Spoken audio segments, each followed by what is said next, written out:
Hei alle sammen! I dag skal vi lære å lage et nordlys. Da er det slik at vi skal jobbe med maling. Vi jobber i 2 runder.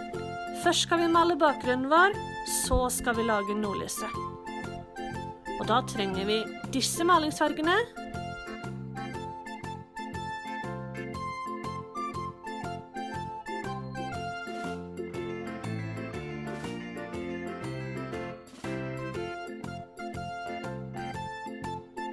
Hvis videoen går litt for fort, så har dere lov til å trykke på pause.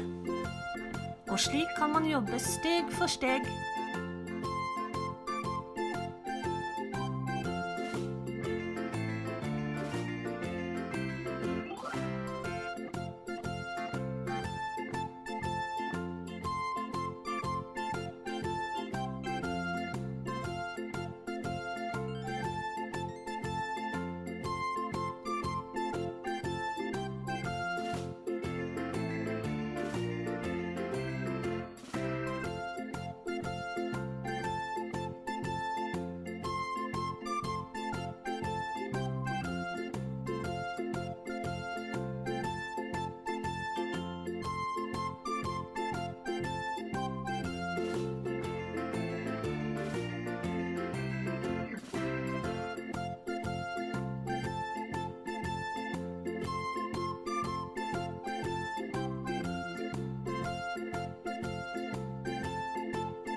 Så ses vi i neste video.